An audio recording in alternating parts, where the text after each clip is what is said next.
Bienvenidas y bienvenidos a una emisión más de Voces Adultos Mayores. El día de hoy yo soy Gerardo Monsalvo y les doy la más cordial bienvenida a esta emisión. Vamos a estar platicando sobre un tema que está dirigido el día de hoy a adultos mayores, pero no necesariamente. Vamos a estar platicando sobre la importancia del testamento.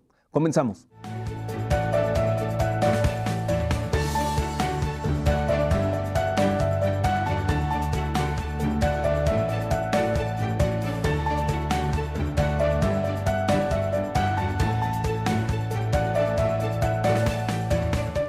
Ya estamos iniciando Voces Adultos Mayores, como les comentaba en la introducción de este programa. El tema es, pues, la importancia del testamento. Y a pesar de que este programa, este segmento de Voces va dirigido a los adultos mayores, pues bueno, obviamente se les hace la invitación a que ya a partir de cierta edad ya empecemos a tomar conciencia de lo que significa y la importancia de que tenemos que empezar a preparar nuestro testamento.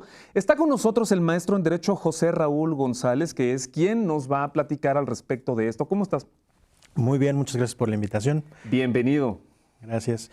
Sí, oye, pues ¿cuál es precisamente esta importancia antes de recalcar en esto? Platícanos, ¿en qué consiste el testamento? ¿Esto es un documento? ¿Qué debe de ir en este documento? ¿Cómo decidir qué se va a incluir? Pues mira, es muy importante. Mira, el testamento realmente es un acto jurídico unilateral, personalísimo y irrevocable por naturaleza. Esa es la definición que todos los abogados entendemos por testamento. Pero más allá de la situación jurídica, pues es un instrumento que nos va a permitir decidir a todas las personas sobre nuestros bienes y qué va a pasar con ellos a partir de nuestra muerte.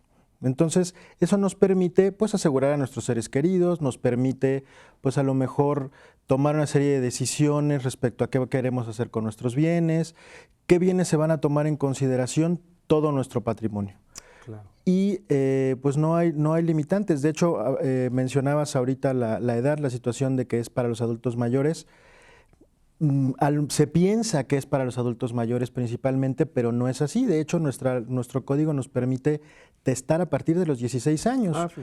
Entonces, desde los 16 años en adelante, podemos elaborar un testamento, concurrir a elaborar el testamento y pues tomar decisiones sobre nuestro patrimonio y a quién debe otorgársele qué bien de acuerdo a nuestras decisiones, ¿no? Es para poder decidir sobre nuestro patrimonio. Importante saber este dato, que a partir de los 16 años, y uno podría decir, bueno, pero a los 16 años, ¿qué puedo tener? Bueno, uno nunca sabe. Uno nunca sabe, ¿no? Puede ser que haya muchachos muy jóvenes que están trabajando desde determinada edad y que tienen ya un patrimonio elaborado, o que incluso hijos. Se puede dar esta situación en la que la muchacha o el muchacho que tiene 16 años también tiene esta propiedad, también producto de una herencia anterior, también, ¿no? Puede ser que haya recibido una herencia, un patrimonio de los abuelos, de los papás, de algún familiar cercano, y pues que quiera decidir a qué va a pasar con esa propiedad el día que él ya no esté, a pesar de que es muy joven.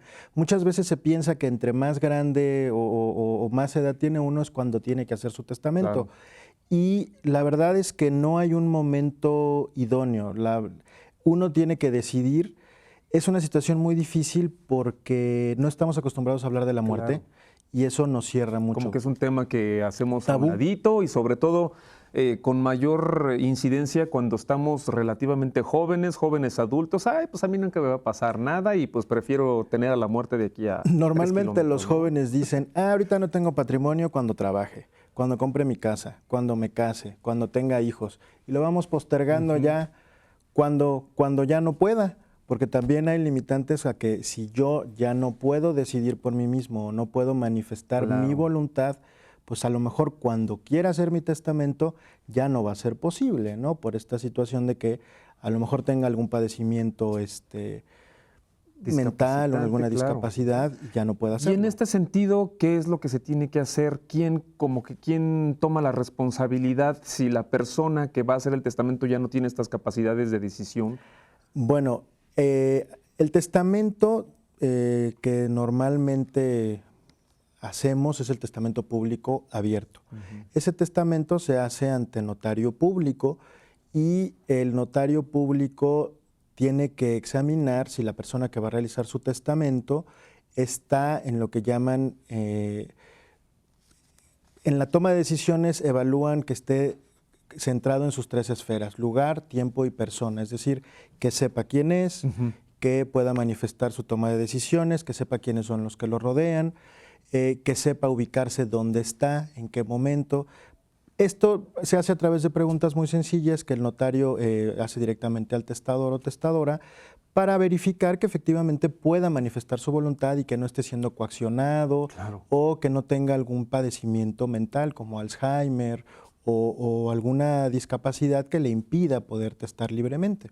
Entonces ustedes, en tu despacho, por decirlo así, ustedes brindan todos estos servicios y sobre todo pues la asesoría, ¿no? Para las personas que a lo mejor que nos están sintonizando y que desde una vez, ya desde este inicio del programa, vamos a hacer la invitación a que se comuniquen. Está el teléfono es 319-2777, que es el despacho del maestro en Derecho Raúl González, que pueden recibir alguna asesoría en este respecto, ¿correcto? Claro, podemos ayudarles a pues primero a ver qué requisitos son los que se tienen que llenar.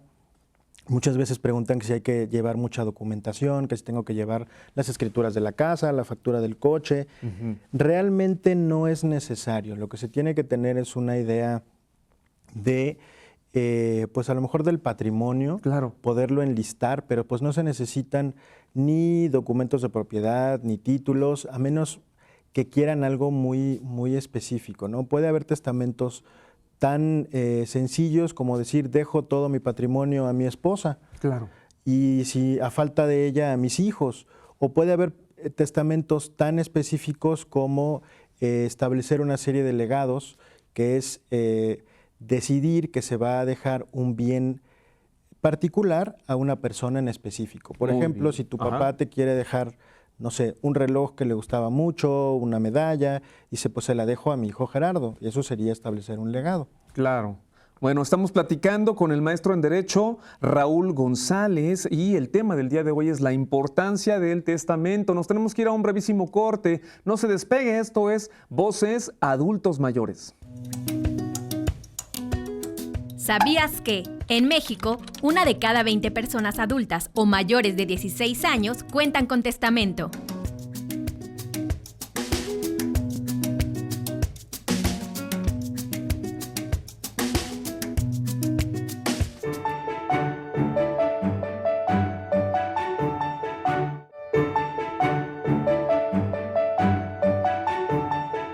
Estamos de regreso, esto es Voces Adultos Mayores. Recuerden que el tema del día de hoy es la importancia del testamento. Estamos platicando con el maestro en Derecho, José Raúl González. Ya lo dijimos en el principio, en el primer bloque de este programa, que pues no es necesario llegar a la adultez mayor, a esta etapa de la vida, para tener que hacer un testamento. Ya nos lo comentó el maestro del Derecho, José Raúl González, que bueno, de hecho se tiene, sí, se tiene la posibilidad de hacerlo a partir de los 16 años, ¿no? Y que estamos platicando en el corte sobre tantas situaciones que se pueden prestar. Y a mí me viene a lo mejor una pregunta que puede ser un poco reductiva en el asunto. ¿Qué cosas se pueden considerar que quepan dentro de un testamento? Incluso que se puede algún ser vivo, la mascota, el gato, la tortuga, el perico. Como bien lo puedes dejar, digamos, dejárselo a una persona que sepas que lo va a cuidar. Sí. No puedes dejarle tus bienes a la mascota, porque finalmente es un ser vivo, los respetamos, los queremos mucho, pero no son una persona, ¿no? Pero ha sucedido, ¿no? De repente en otros países sí, en México no. En otros países sí, de repente escuchamos que X persona se la dejó al gato. Sí, en México no es posible, ¿no? Más bien tenemos que dejar al gato bien cuidado, ¿no? Bien encargado. Pero, ¿qué bienes forman parte del testamento? Todos los bienes que forman parte de mi patrimonio, salvo la cuestión agraria. Es decir, solamente la propiedad privada puede ser testada en un testamento público abierto. La propiedad agraria puede dejarse una lista de sucesores preferentes ante el Registro Agrario Nacional y tiene un tratamiento particular, ¿no? La propiedad agraria, lo que son los ejidos, las parcelas, tienen una forma específica de sucederse. Y todo lo que es propiedad privada y los bienes, ya sea muebles o inmuebles, de la persona se pueden dejar por testamento.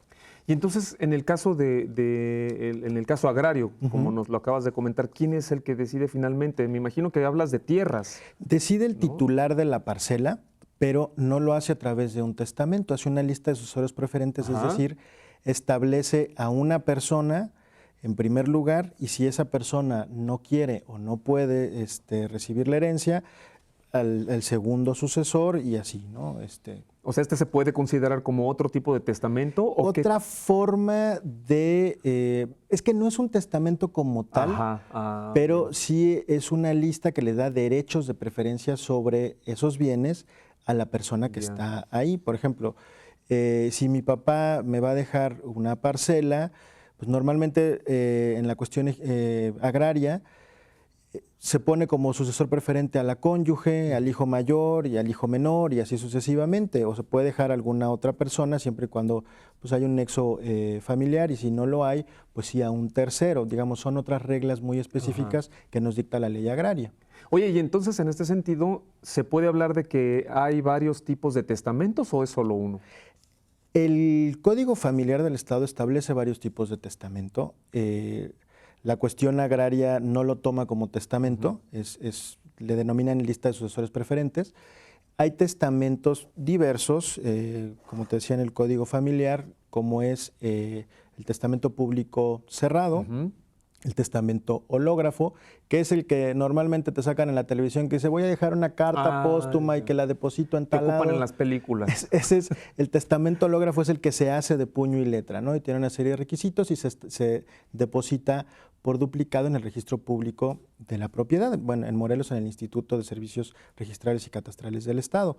El testamento público cerrado y el testamento público abierto se hacen ante notario público, ante fedatario. Ah, ya. O sea, entonces puede decirse que nada más estarían tres tipos, el público, el privado y el hológrafo. Digamos que ordinario sí, hay más testamentos, pero son para casos extraordinarios, ¿no? Y abundar en ellos, pues realmente no los vemos muy seguidos, ¿no? Hay testamentos en caso en situación de guerra, por ejemplo, que se hacen ante el capitán o el oficial de mayor rango en ese momento, ante el capitán del barco. Hay diferentes tipos de testamentos especiales, pero digamos los ordinarios, los que los ciudadanos comunes como en la cotidianidad usamos, de todos nosotros. Normalmente vamos más por el testamento público abierto. Muy bien. Es el que nos da más seguridad. Oye, y entonces, adelantándonos un poquito como a la conclusión de este programa, que finalmente como nuestro objetivo aquí en Voces es como hacer conciencia, como sensibilizar a las personas de que, bueno, a lo mejor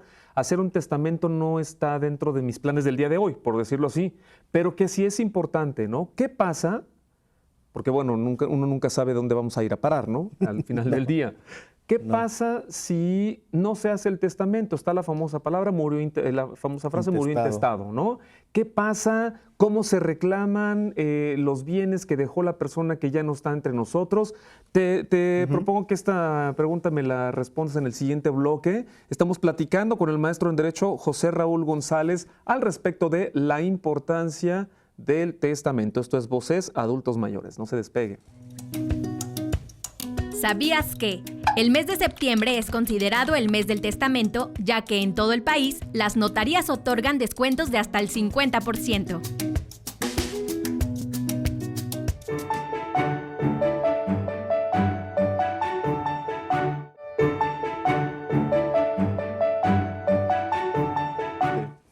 Estamos de regreso, Voces Adultos Mayores. El tema del día de hoy es la importancia del testamento. Ha estado con nosotros ya desde el principio del programa el maestro en Derecho José Raúl González.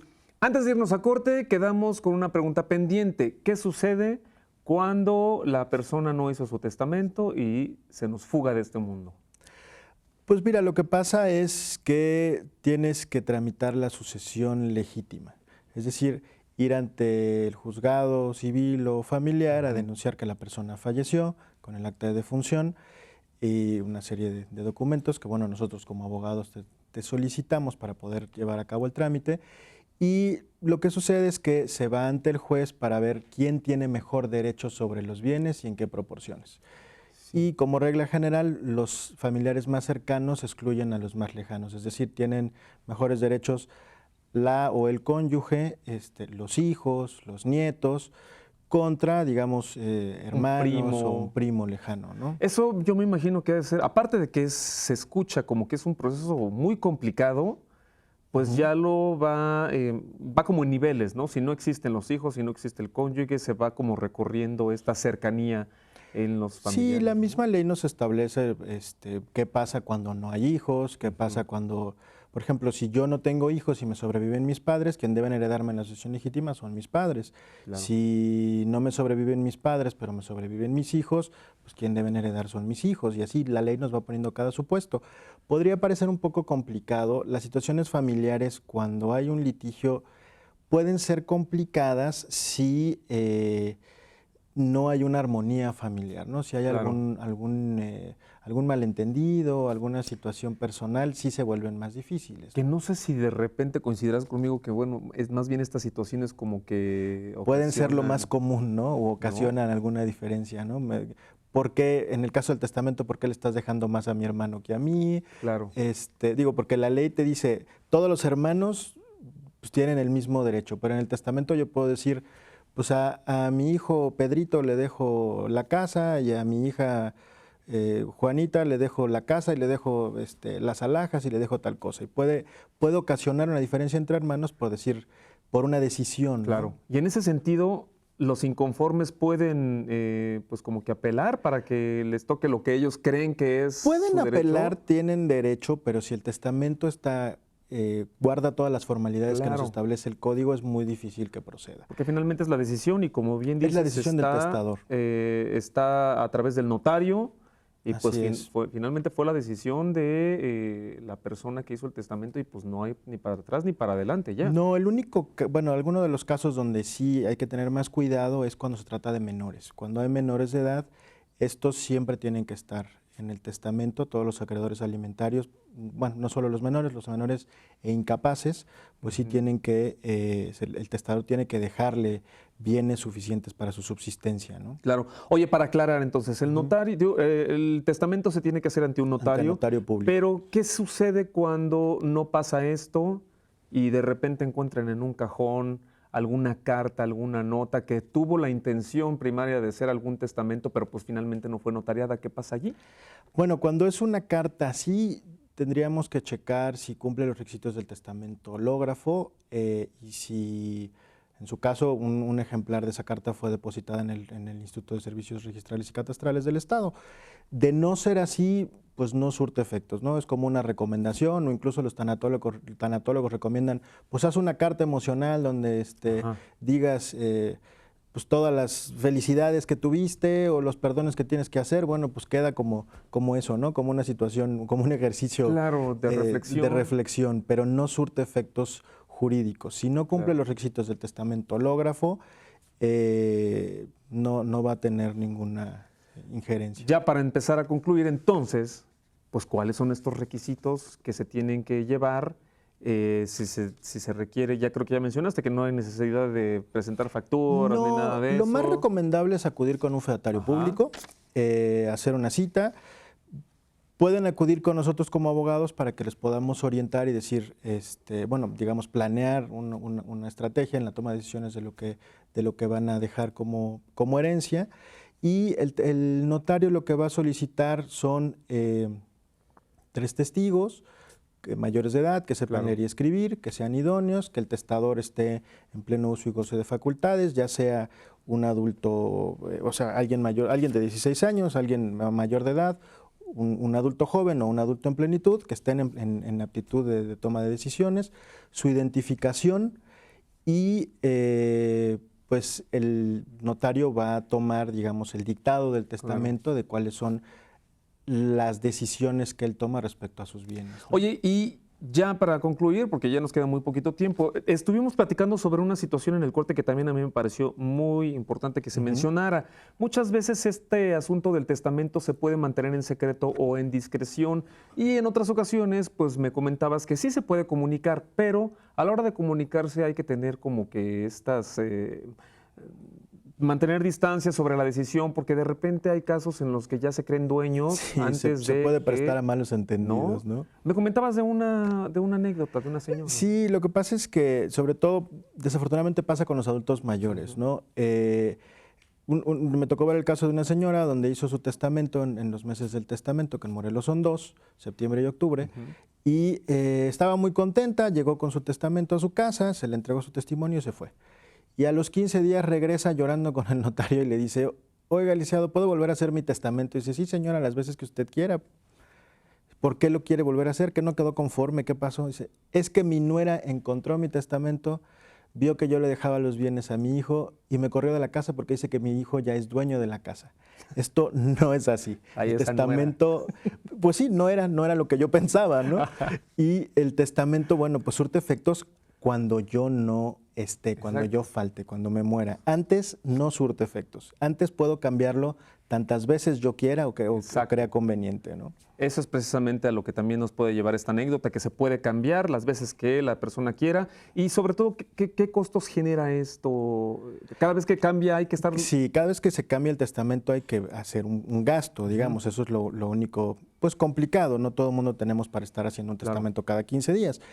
Mucha gente lo que aprovecha es precisamente lo que te comentaba hace rato, que septiembre y octubre, a nivel federal, septiembre es el mes del testamento, y en Morelos, que fue uno de los primeros estados en tener 2 meses, el arancel de notarios establece que los 2 meses el costo va a ser de 700 pesos masiva, es decir, Claro. 812 pesos, lo cual es bastante accesible.